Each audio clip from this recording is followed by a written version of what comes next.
All right, the Detroit Lions took a big offseason gamble this offseason, and it's paying off, thankfully.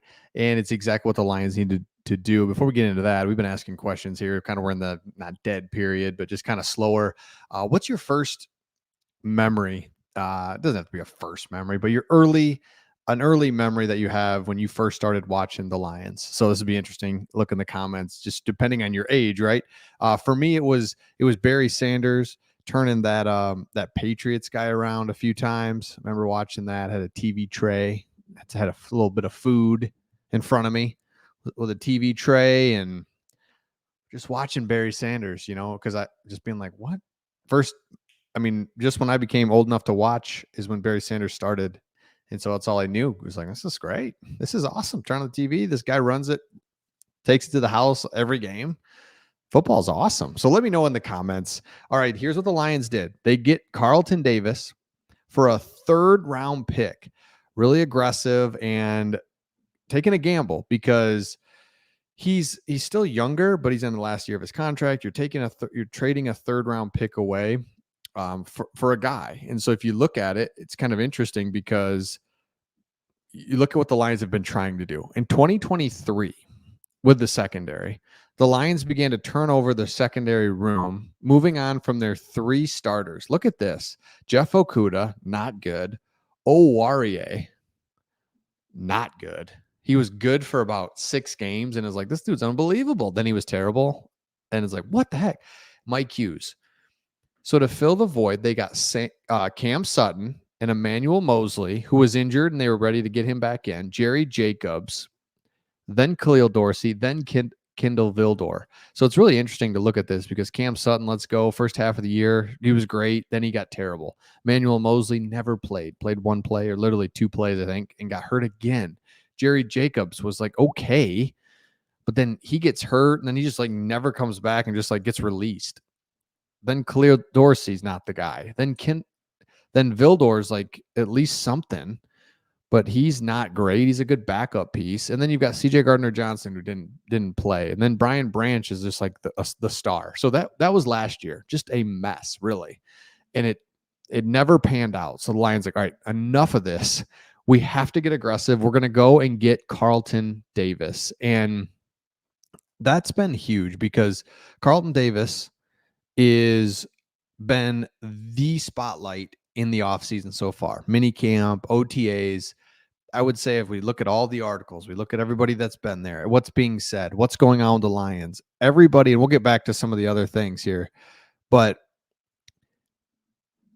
Davis has been the highlight, and it's just been huge. So he is traded for a 3rd round pick and absorbed a $14 million cap hit, by far the biggest investment amongst veteran additions.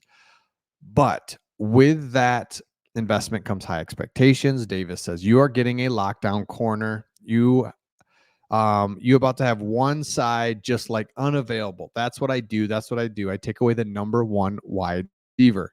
In spring camp, things have played out as expected, with Davis working with starters whenever he was on the field. I'm a shutdown. We'll get to that next paragraph in just a second, but he has been outstanding. Everyone's saying the physicality, he fits the mold. He fits exactly what the Lions defense wants to do. He's doing everything perfectly. So you take a big gamble, the 3rd round pick, but then you got to pay him as well. And it's all panning out perfectly because if you're a Lions fan, you know that last season, our offense is just humming along. Just life's good. But we couldn't stop the big play from the opposing team. And so the next thing you know, that team's in scoring position. You're like, what the heck?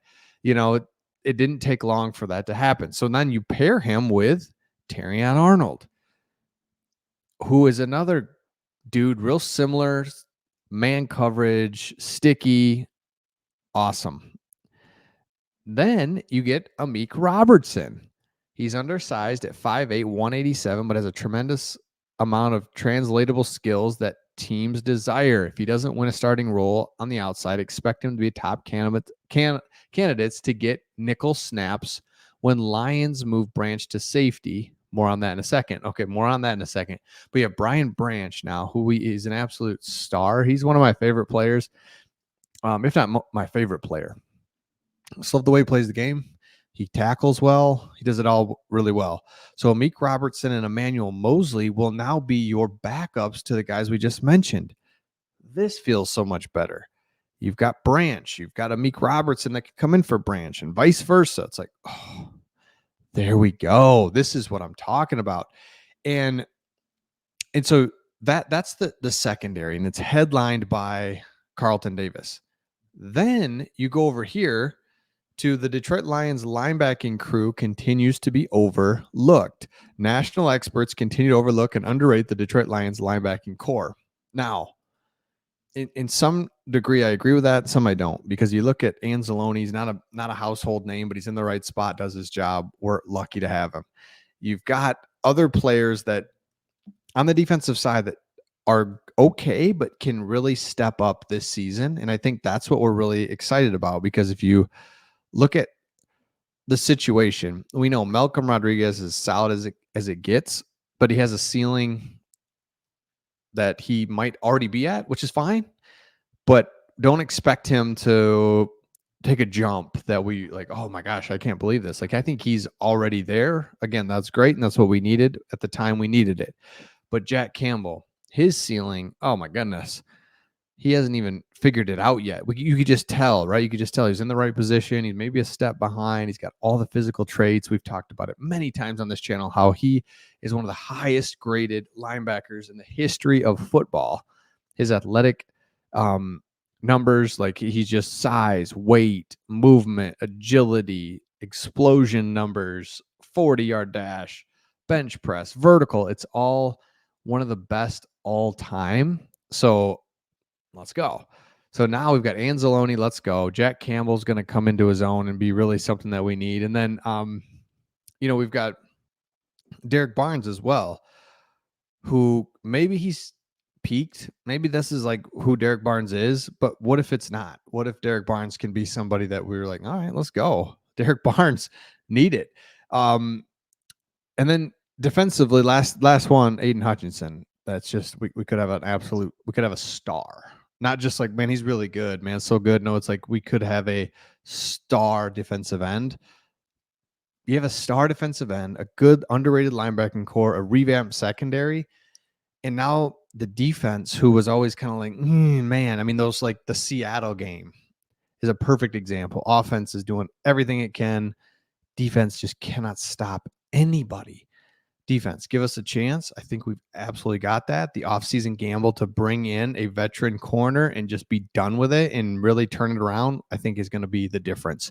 So again, if you've watched all the way to the end here, appreciate you, and love if you would subscribe, and we'll see all of you on the next one.